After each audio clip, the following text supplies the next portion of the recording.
Well, technical papers are meant to enhance our thinking while the investigation of others' ideas, research and conclusion on a wide range of important and topical themes. So, the moment we have all been waiting for, to call upon the winner of the second technical paper. Well, this Miltonian did a Milt in the year 1989 and winner of 4 technical paper cups in past conventions, a human development professional with a master's in social work, a diploma in human resource development and journalism, married to John and a loving mother to her daughter Shruti. In the year 2020, she initiated Snehangan with a group of volunteers for suicide prevention and creating awareness about mental health and wellness. It gives me immense pleasure to call upon the winner of the second technical paper for the topic, Mindfulness is an Antidote to Stress. And the title of the paper is Mindfulness Magic, Grace Under Pressure. Please give a big round of applause to Miltonian Leonie Di Mello. Good morning, friends. It gives me great joy to present to you all this paper on mindfulness magic on this day of joyfulness. Because as Daniel said, joyfulness enhances the quality of our life. Sounds of knife clattering on the cutting board, chopping onions, tomatoes, vegetables, etc. The whirring of the mixer grinder as the spices are ground, the stirring and sizzling sounds, the textures of different vegetables under the fingers, the softness of the meat and the hardness of other ingredients, images of different shapes, sizes and colors of the ingredients, herbs and spices. The aromas as the ingredients blend and cook in each other's juices. Finally, a culmination of the experience in the flavors of the food.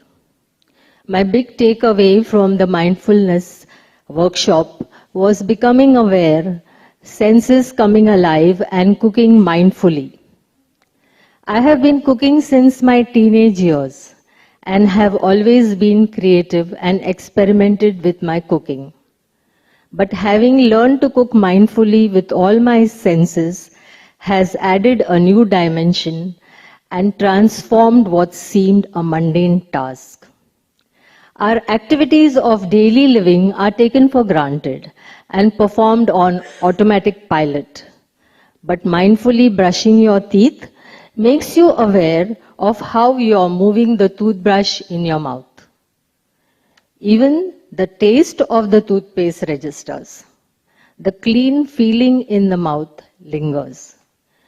Being with the sounds of the shower, the fragrance of the soap while bathing makes the experience exhilarating.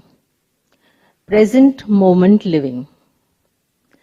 Mindfulness is nothing but living in the present moment. Often we are busy with some task, but the mind is not focused on it. Either we are reliving something in the past or anxious about a future event. What takes us away from being fully present in the moment is our tendency to judge our experience as not being right, not good enough, or not as desired. This leads to blaming, thinking what needs to change or should be different. These thoughts take us down some familiar paths in our minds. Thus, the present moment goes by without an awareness of what is actually real in the moment. Nevertheless, what is real in that moment remains so and often cannot be changed. Viktor Frankl has said, when we can no longer change a situation, we are challenged to change ourselves. Mindfulness is about accepting that challenge, to change ourselves by transforming our habits of interpretation. By understanding and focusing on what is real, we go beyond our conditioned view of reality and experience the subtle truth of our existence. In the process, remaining connected with what really is. The real is continuously manifesting itself in the present moment. When we remain with our awareness of reality, we enhance our ability to embrace that reality and cope with it in a healthy manner, thus creating new neural pathways. For example, when I am feeling angry and I stay with that reality in the present moment without blaming others or self, but with self-compassion, kindness and curiosity, I am in a position to inquire why it has manifested itself. It could be telling me that my dignity is being trampled upon, or that my ego is hurt because I did not get my way, or something else. Now, I have a choice of how I want to act instead of reacting. I can tell the concerned person that I am angry because I perceive he or she is humiliating me and I do not like it. Or I can confront the need of my ego and ask myself, is this helping? I can then address the need that has surfaced and thus deal with what I am feeling instead of denying the feeling, blaming another, or just stuffing myself with excess hormones that can lead to disease. Self-compassion. Mindfulness requires us to be able to pay attention to any experience of feeling with acceptance and without attaching constructs. Self-compassion is especially helpful when we are dealing with difficult emotions or experiences. Chris Germer, co-founder of Mindful Self-Compassion Center, says, self-compassion is the capacity to comfort and soothe ourselves and encourage and motivate ourselves when we suffer, fail, or feel inadequate. Self-compassion is learned in part by connecting with our innate compassion for others and helps to grow and sustain our compassion for others. Antidote to stress. Living in present moment awareness, we begin to observe reality as it is. If not, it gets colored by our prejudices as it becomes a past event. We are very good at multitasking, but that has its pitfalls. When we learn to live in the present moment, mindful of all that is happening to us and around us, we learn to deal with stress in the present moment, thus eliminating the devastating effects of stress on our body and mind. Stress or distress is a psychophysical response to any environmental demand that is beyond our normal coping capacity. Fight or flight is a survival mechanism, and we use it in the way we have been conditioned to, and this works for us when we are faced with acute stress. However, when we are faced with chronic stress that continues over a period, we succumb to diseases which are psychosomatic and psychiatric in nature. Our stress response, designed evolutionarily to protect us from danger, can actually put our lives in danger when it is activated continually and without resolution. Research has shown that our stress response is determined more by our interpretation of the threatening event than by the event itself. So when we are mindfully aware of what and how we think and react to difficult situations, we are in a position to choose to act, not react, and regulate our feelings, or at least the intensity of the feelings, and thus regulate our bodily responses while under duress. Psychologist Kelly McGonigal puts stress in perspective by reframing the very idea, where we look upon stress not as an enemy, but a response which is protective and even life-giving. Health endangering stress simply comes from a belief that stress is bad, which is not true because it is experienced even in positive events like a marriage or winning an award. Your heart starts racing when in love and when anxious. Fear is a normal response to physical danger, and anxiety can be a useful tool for focusing the mind when there is a deadline looming.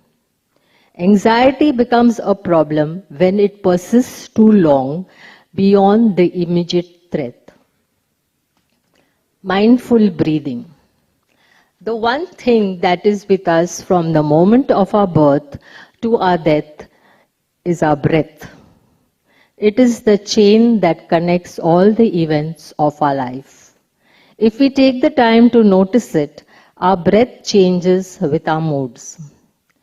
It is short and shallow when we are tense and angry, fast when we are excited. When we are relaxed and happy, it is slow and full. And it's not noticeable when we are consumed with fear. Often we are not aware of our breath and we are not in touch with it. The first thing to begin to get mindful is to get in touch with it. It is our anchor in life and can be our anchor in mindfulness.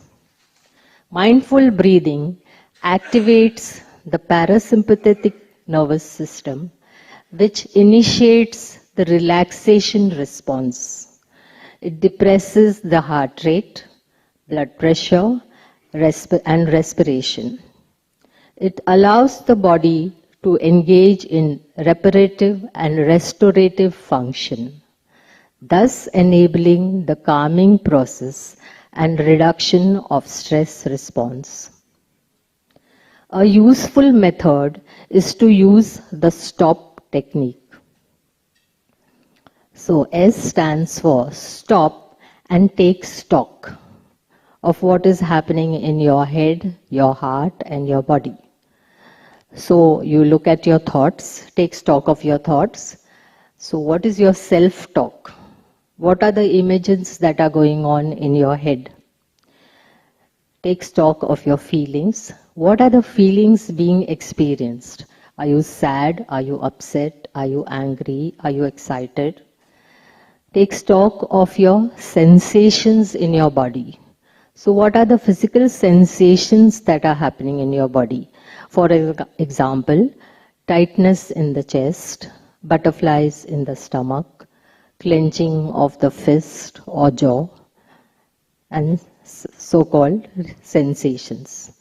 Just be aware and acknowledge your experience, even if it is uncomfortable. T stands for take a breath. So direct your awareness to your breathing. Focus on your in-breath and out-breath as one follows the other. Let your breath be an anchor to bring you into the present and help you tune in to a state of awareness and stillness. O is for open and observe. Expanding awareness outside. Expand the field of your awareness around and beyond your breathing, so that it includes a sense of your body as a whole, your posture and facial expression. Then further outward to what is happening around you, the sights, the sounds, the smells, as best as you can take, can bring this expanded awareness to the next moment. P stands for proceed and new possibilities, continuing without expectation. Let your attention now move into the world around you, sensing how things are right now, rather than react mechanically. Be curious, open, and inquire into the pros and cons of the situation or the problem and respond naturally. The pause enables healthy coping and decreased levels of stress. Viktor Frankl has said, between stimulus and response, there is a space. In that space is our power to choose our response. In our response lies our growth and freedom. I quote a recent experience where I used stop when I started losing an unusual amount of my hair, supposedly as a fallout of the COVID infection. So I stopped and I took stock of my thoughts, which were, oh my God, can this really be a side effect of COVID? How awful if I become bald. How do I stop my hair from falling? There goes my crowning glory. My feelings were I was extremely anxious, I was distressed, and I was feeling helpless. My body sensations were that I was aware that my hair is tending to get knotted very easily and dropping even as I tried to brush it. I took the time and started doing some mindful breathing regularly. I observed that this is a reality. I cannot deny it. But getting distressed over it will probably make the situation to worsen. So I had to accept that when hair follicles have got weakened, hair will fall. But also that the saving grace is that new hair will grow. So I proceeded to do everything that I could to stimulate the growth of new hair, like application of certain nutrition to my scalp, as well as taking vitamin supplements.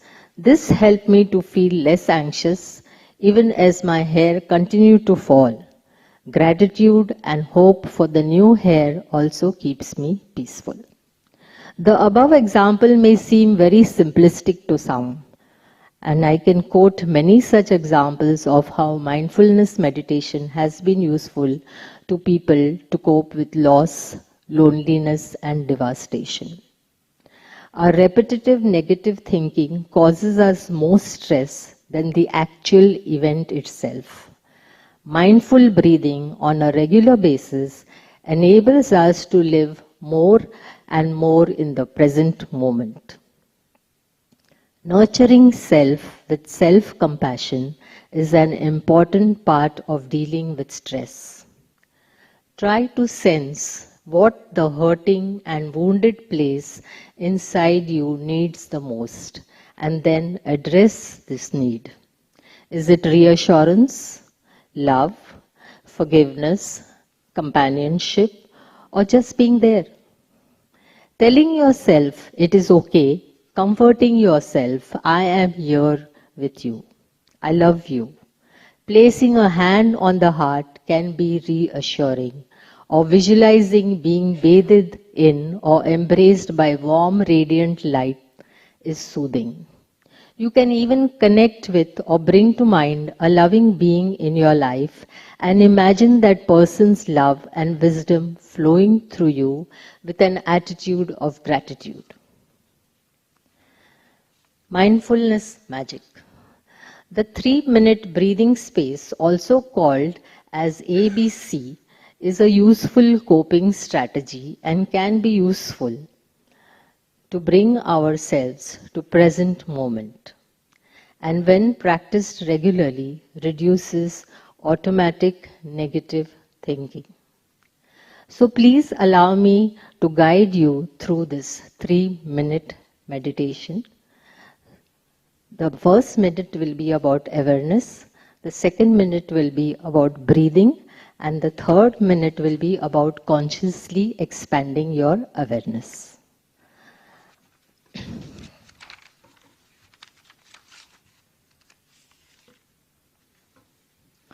So awareness.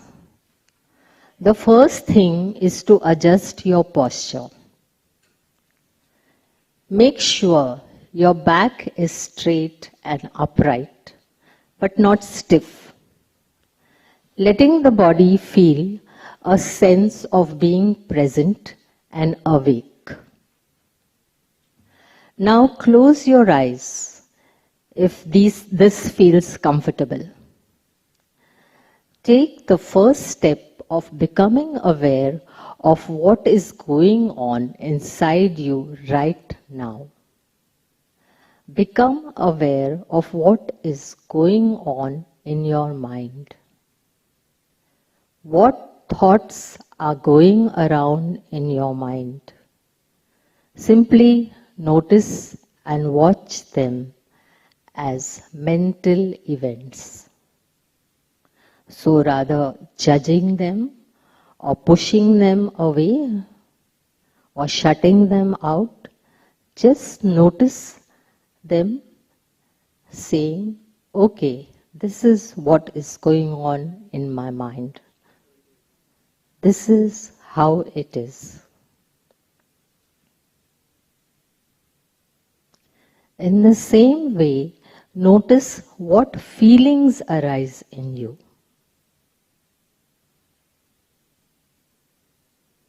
And what are the physical sensations do you notice with the feeling? Simply become aware, noticing what is arising in the moment. So you have a sense of what is going on right now inside you. Stepping out of automatic pilot and stepping out of the need to react. Breathing. The second step is to collect your awareness and redirect your attention to your breathing. Gather yourself and give your full attention to your breath. Notice each in-breath and out-breath as they come in and go out. In and out. Think of your breath as an anchor that brings you into the present moment and helps you tune into a sense of awareness and stillness. Notice the in-breath and out-breath. In and out.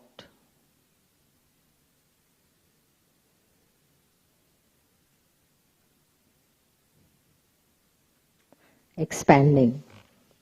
The third step is allowing your awareness to expand to the entire body, bringing the most spacious awareness to your experience, letting the breath be present but in the background. Slowly expand your field of awareness around your breathing.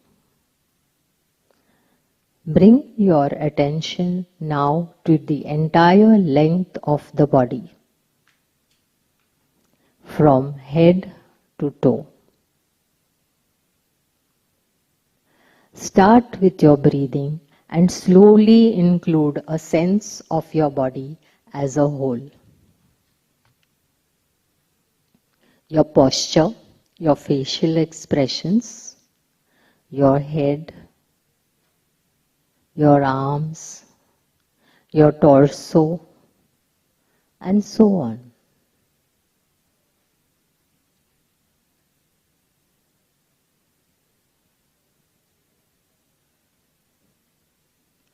Slowly and gently, when you are ready, open your eyes and return to the room.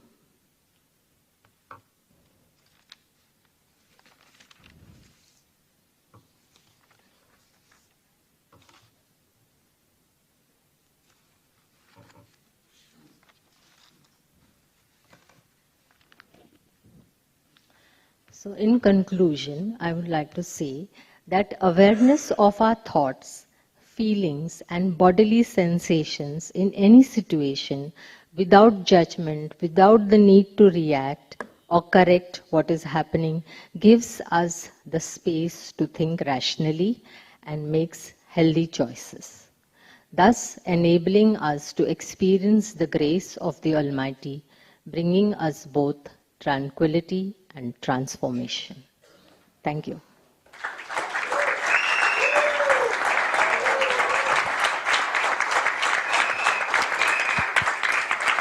Delegates who wish to ask questions, please quickly assemble to the right side. No statements and only one question should be asked by each delegate. Thank you. Okay, once again, delegates who wish to ask question, quickly assemble to the right side. No statement and only one question should be asked by each delegate. Thank you.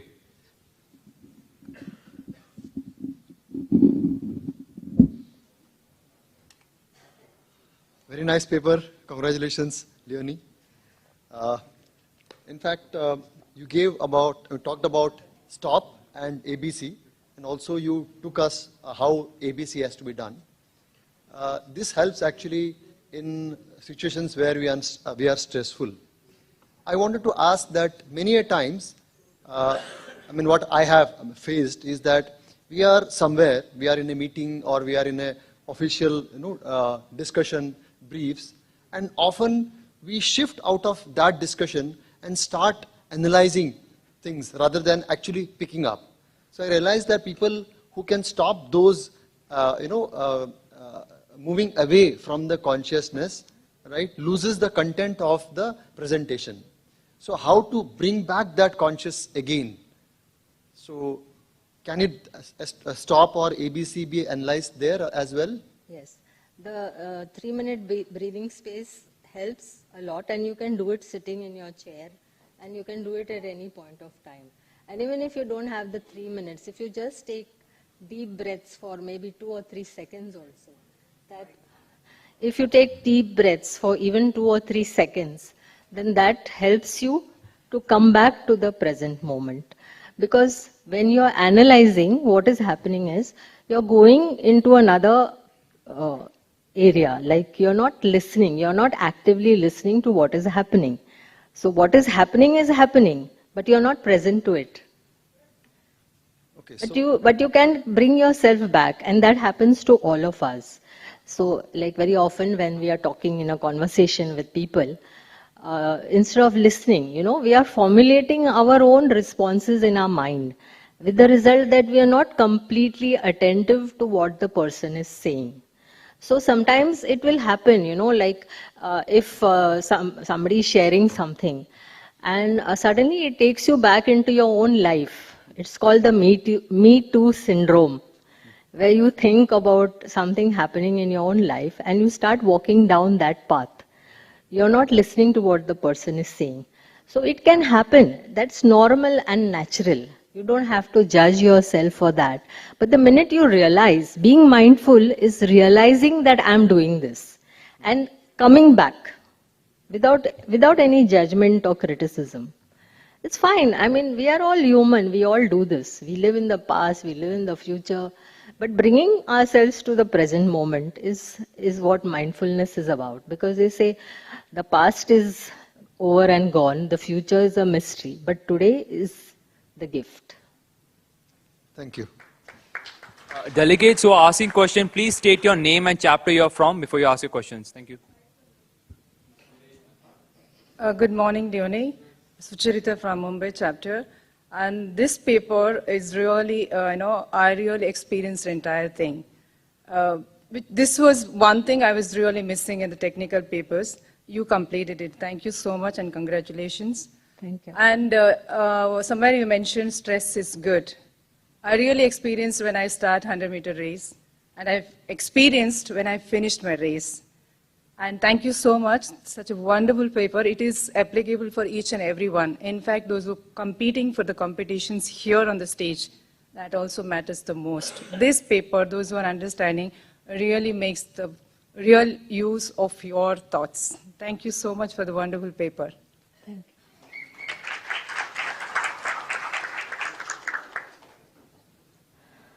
Sanjay Datto from Calcutta, MLC 9. it is all the same questions coming, and the answer may be different. But my objective is, as you said, either we are living in the past or we are living in the future, and continuously missing the present. And in your last part, you also said that you watch your breathe in and breathe out.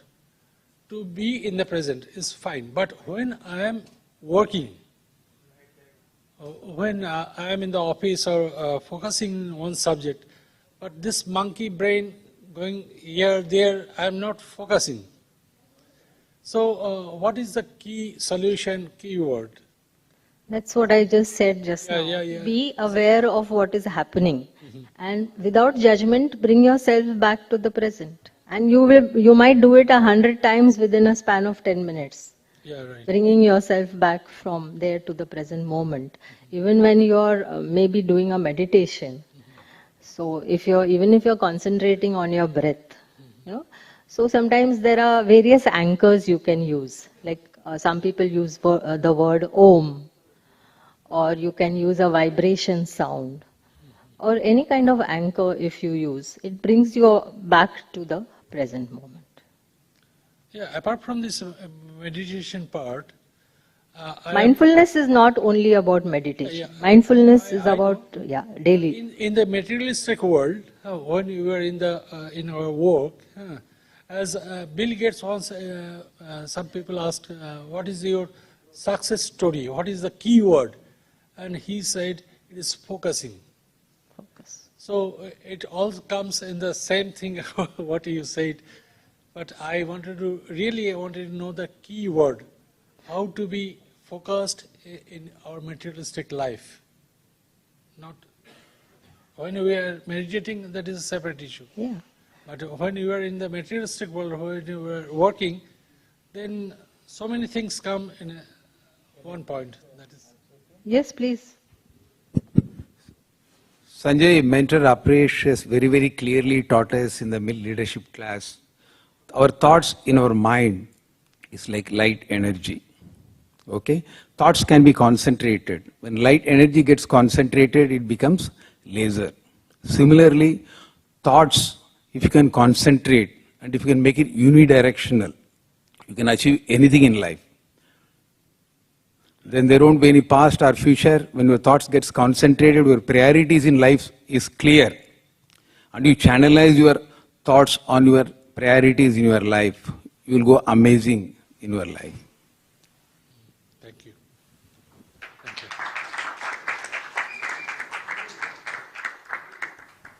Leonie, with your permission. Daniel here. Okay. Now, meditation is not something different, and materialistic life is not something different. We carry the spirit of meditation even in a materialistic life. That means that stillness, the stability that we experience in meditation, we also carry it in our day-to-day moment. Right now we are sitting over here. We can still be in a meditative state when we are still within. So therefore meditation is just a half an hour, 1 hour. It's a lifelong process.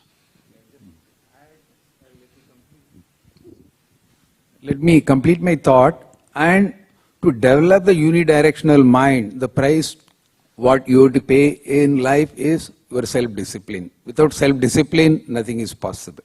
That's our mentor Apresh conviction. Yeah.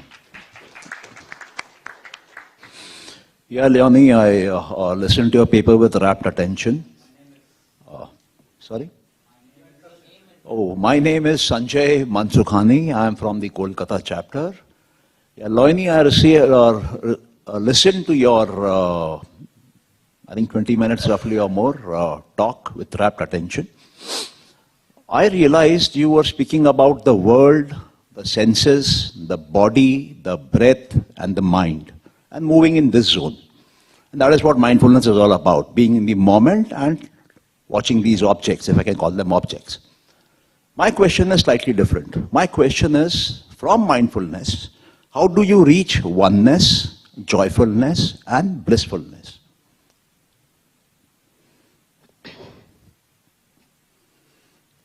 See, when you are in in a mindful state, or when you bring yourself to the present moment, you pay attention to what is happening, then you are in a position to enjoy what is happening in that moment. Okay? You may be one with nature at that time. Supposing you're seeing something very beautiful in nature, a sunset, or the beautiful morning sunrise. One thing which I enjoy most is just before sunrise, if you look at the sky, the lovely hues that you see. So that makes you feel one with nature. So there is a oneness, there is a joy. And definitely when you practice this on a regular basis, it becomes blissfulness. Okay, fine. Thank you.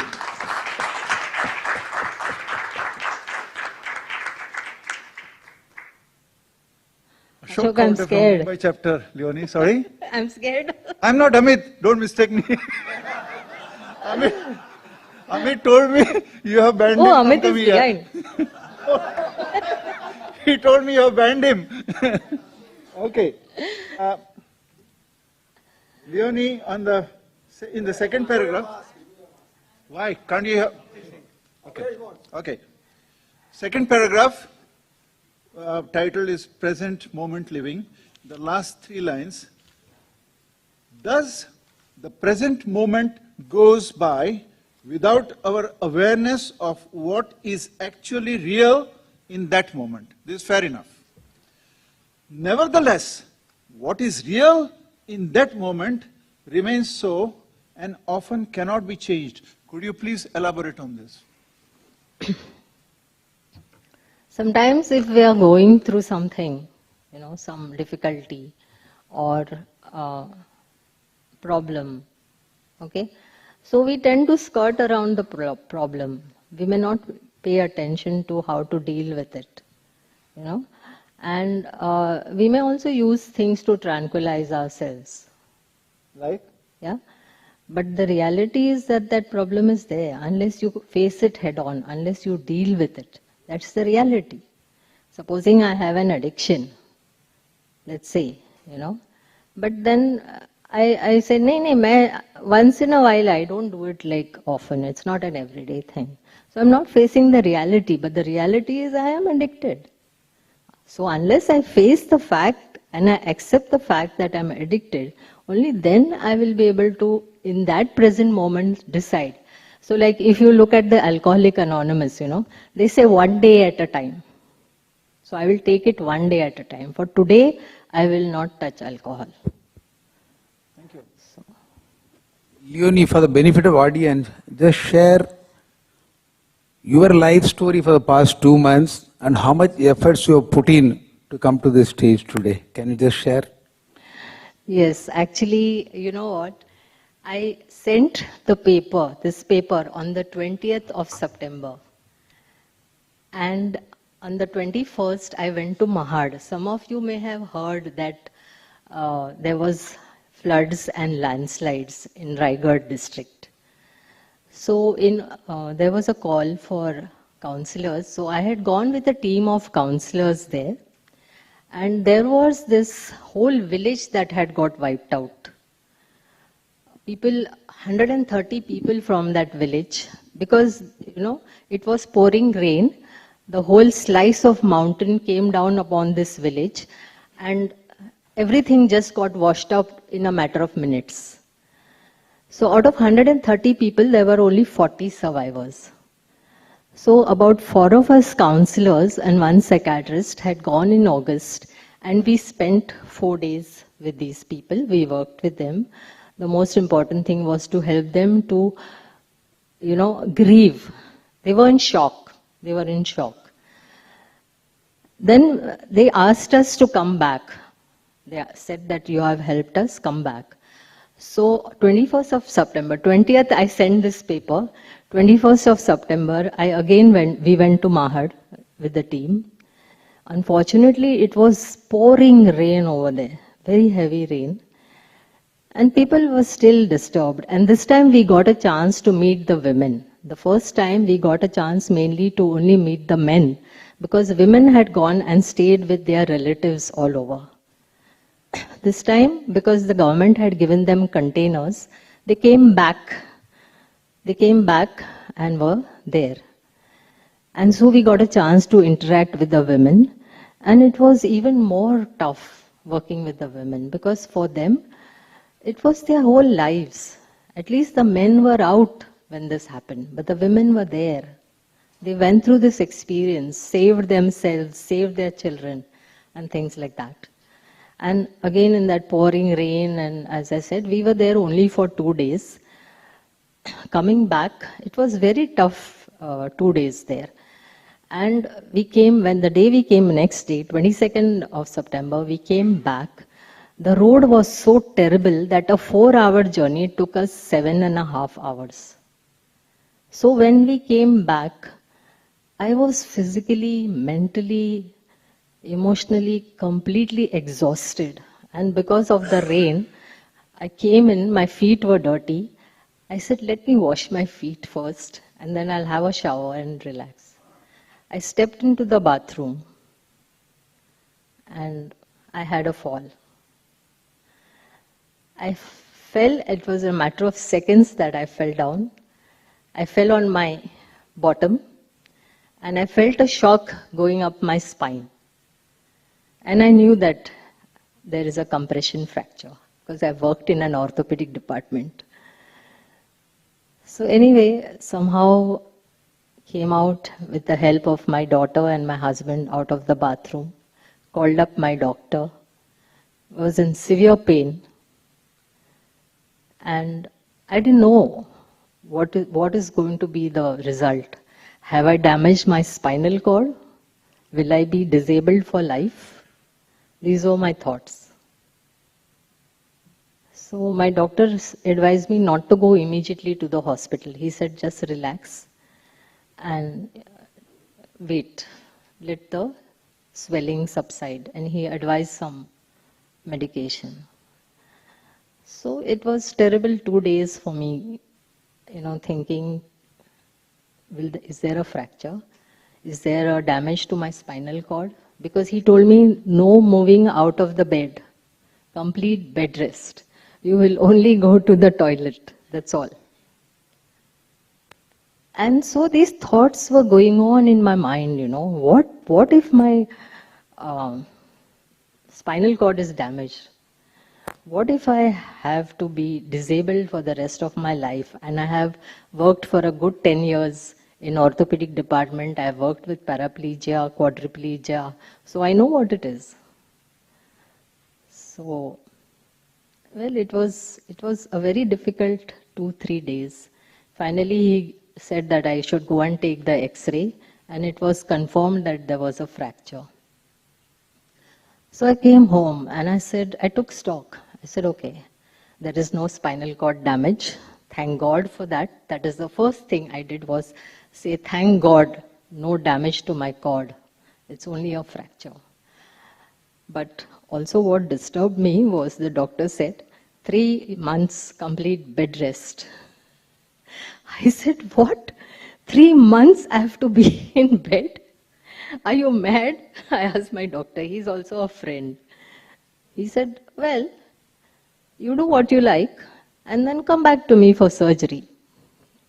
So that gave me the shivers. And then I started thinking, oh my God, lying in bed, who will do this? Who will do that? How will I manage? And then as I kept saying thank you for the fact that there was only a fracture and no damage to the cord, They say gratitude is also so healing and helpful. And then gradually I started doing my breathing, of course, my meditation. Of course, the body scan, when I used to start doing the body scan, I used to fall asleep. But that's okay. In mindfulness, they say it's okay. Because there is no striving. You just do. You just be. That is the most important thing. And that's when I decided, okay, you just be. Whether it is 8 weeks or 10 weeks or 12 weeks, whatever it is. You have to go through it. You have no choice. So then from positive thinking, I moved to possibility thinking. So what are the possibilities when I'm lying down? What can I do? So, okay, I can read, of course, but how much can I read? And then I also do a lot of crochet, but I have never been lying down and doing crochet. But a friend of mine said, do it, yeah, no problem, just try it. And I started doing crochet. And I've done a whole lot of crochet for people, in this past 3 months. Then my sister had come to help me out from Pune. She stayed with me for 2 weeks. So she would come and dump the vegetables next to me and she'd say, clean them. So I could lie down and clean vegetables. I could clean garlic. Then I could daydream. I could watch YouTube, which otherwise I never had time for. Okay. I could respond to a lot of people on WhatsApp because earlier I would say, oh, I don't have the time. And so with this possibility, what are the possibilities? So thus, my time was going. When I was doing all these things, my time was going. It was not as if, And then of course, slowly, after 2 months, my physiotherapy started. So 1 hour in the morning and 1 hour in the evening, strictly for physiotherapy. And then I was allowed to walk about. And I also now started doing my cooking. So, of course, I have to wear this belt, the brace. You all have seen me wearing it. So, initially, I used to be very irritated about it. And it's so hideous. It looks so terrible and all. And then one day, I just stopped to think. I said, without this belt, I wouldn't have been able to start walking. So why am I looking at it in this way? Let me change the way I'm looking at it. Yeah. Sorry, I just went on.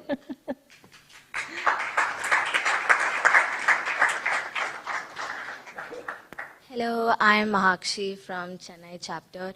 To be honest, I'm a teenager and I believe that this is one of the best papers I've ever seen because this is not only applicable for adults but also teenagers like us. I was able to flow through it completely and it was really good. The thing that I wanted to ask was that under Mindful Magic awareness, you said that you have to be aware of what you're thinking, right? You have to take a moment to see what's running in your mind. So what's the purpose of being aware and watching what you're thinking and what your thoughts are? That is, again, it's about being conscious about what you are thinking about. See, it is said that about 60 to 70,000 thoughts we have in a day. And according to researchers, almost 80% of those thoughts are negative thoughts. So if you're conscious and you're having a negative thought, then you become aware of it. You don't follow up on that thought. So that is the reason, when you're aware of something, you will always also change your behavior. Supposing somebody tells you, you do this which I don't like. So that brings you awareness. Then you will try not to do that. Yeah. If you're not aware of what you're doing, it's like, if I want to go somewhere, I should know where I am. Only from there can I travel. Yeah. Thank you.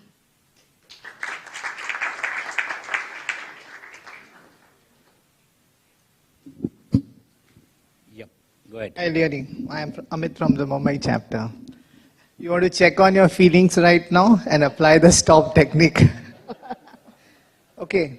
So you gave us a lot of techniques. Okay. I was going through self-compassion, acceptance, stress, anxiety is good, breathing, mindfulness. Okay. I don't know where to start. I gave money to my friend, to somebody. And I followed up for 2 years. And after 2 years, the person says, I've already returned it to you. And I'm getting more angry now. Earlier I was angry for 2 years. Now I'm getting more angry. He says, I've already returned it to you. Where is it written? It's written in my book. Check in the book. That book is not with me. It's somewhere else. Now I'm getting more. Now tell me, where do I start? Whether I start from breathing or self-compassion? How do I start? How do I do How do I get out of it? He's not going to give me the money, that's sure. Well, Amit, I can't tell you what you should do, but I will tell you what I do in such situations. Okay?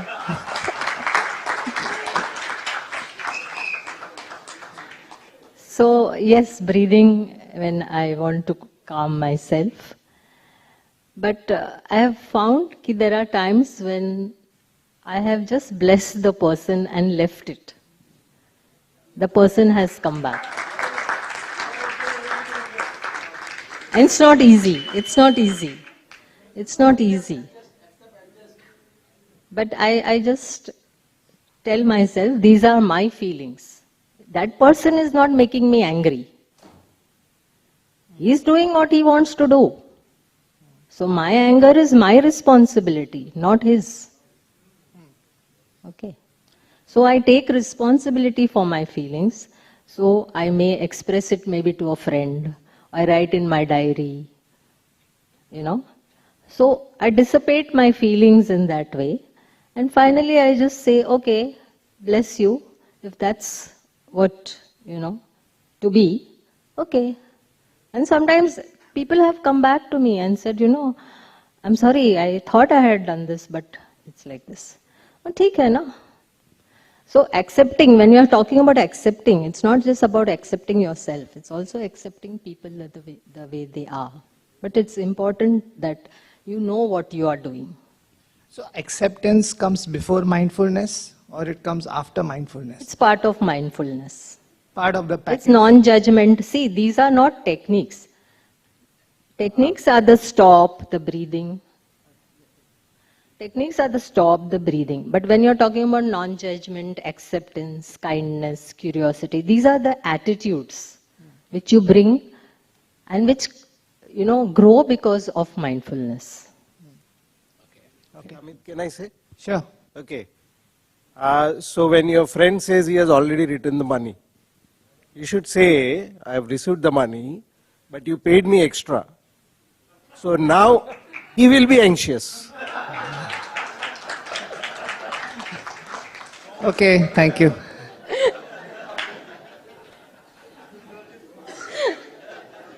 Amit, to get full answer to your question, you should read her paper, what she presented in 2012 in Recharge. There is a spiritual solution for every problem, what you face. So most enriching paper you should definitely read. Good morning, Leonie. This is Shivdev from Bangalore chapter. First of all, I don't think your paper is good. Your paper is extraordinary. Thank you. So, not just the extraordinary paper, the manner in which you read it, it was sort of therapeutic. It kept us mindful. But every word, you gave a correct, the pronunciation, the diction, and the thoughts were completely on the paper at that point in time. Question. Thanks a lot, first of all. Question. My question to you is, when you're always in the present, when you're always mindful, how do you look back, introspect? How do you kind of plan the future? What to be done? And second part of the same question is, multitasking, you say, can be dangerous. I'm sure all of us are required to do multitasking at most points of time. So how do you handle these two situations? Okay. So I'll take the multitasking first. Okay. So multitasking, like everybody else, even I used to feel very proud, that I multitask. But actually, when you multitask, you're not giving complete attention to either of the things that you're doing. And so it is better to do one thing at a time rather than, multitasking. You may still multitask, but like just a simple example in my own this thing. I would sit and watch TV while I am doing my crochet. Yes. So my crochet is automatic, But then when I started being mindful about how I am doing my crochet, the colors of the thread registered. That gave me joy, And one of the things that in this period of past 2-3 months, that the crochet which I was doing, I used a lot of different colors. Because I said, now there is no color in my life, let me bring some color in, but through the thread.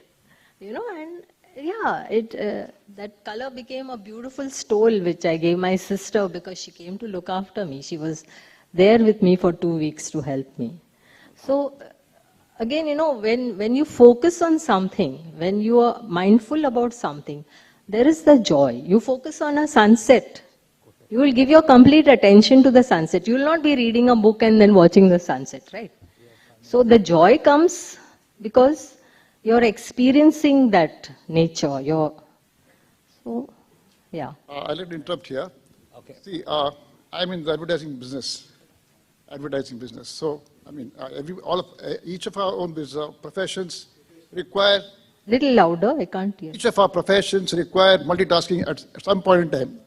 So I'm in the advertising business where we work on a lot of deadlines.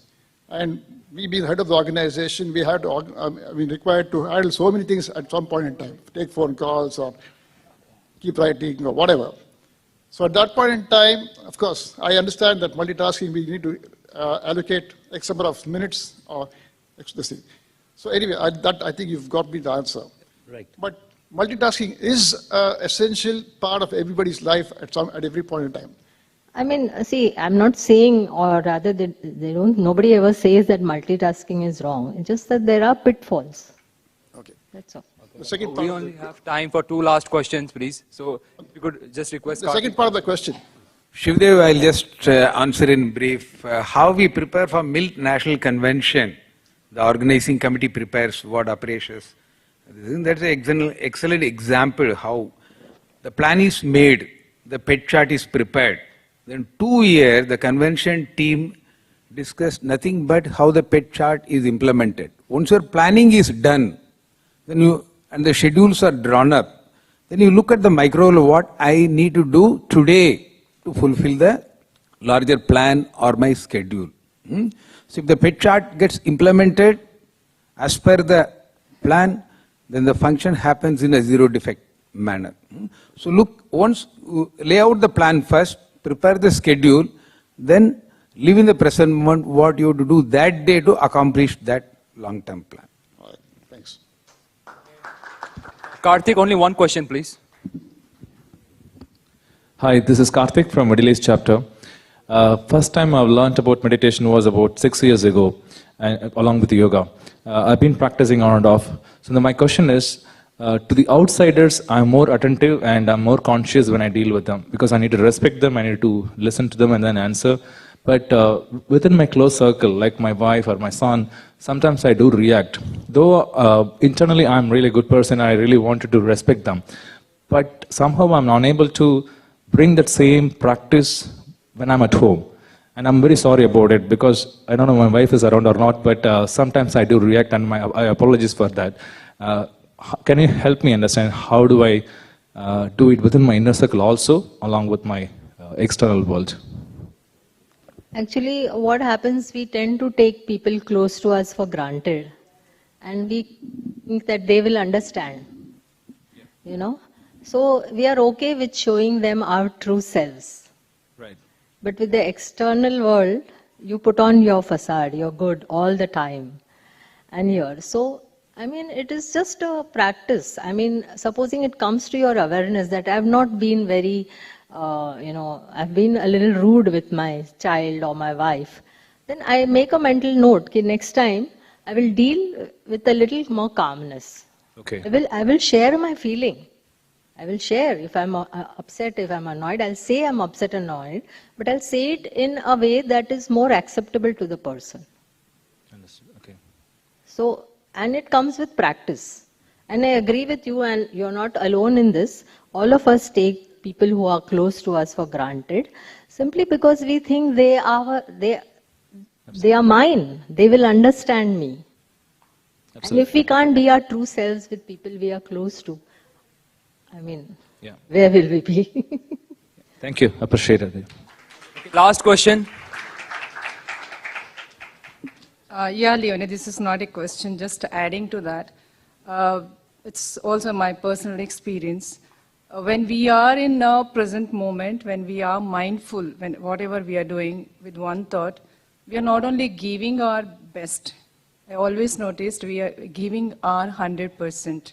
The best results comes when we are mindful, when we are aware of the present thought. That's what I just wanted to add with that. Thank you. Yeah. So I'll just say one last thing, that there are three important elements in mindfulness. The first is your intention. So why am I being mindful? So maybe because I want some healing for some physical or emotional wound, or just for the joy and the equanimity it brings me. The second is the attention. When I give attention to my breath, when I give attention to what is happening in the present moment, that grounds me. And the last is the attitudes. So the attitudes which I begin to practice, that kindness, self-compassion, curiosity, non-judgment, acceptance. So these are very important part of mindfulness, and they can help us to become more and more mindful. It is not as if you have to be mindful every minute of the day. It is not possible. But the more I am mindful, the more joyful. Thank you so much, everyone. I thank Milton and Leonie for that wonderful and magical presentation given by you.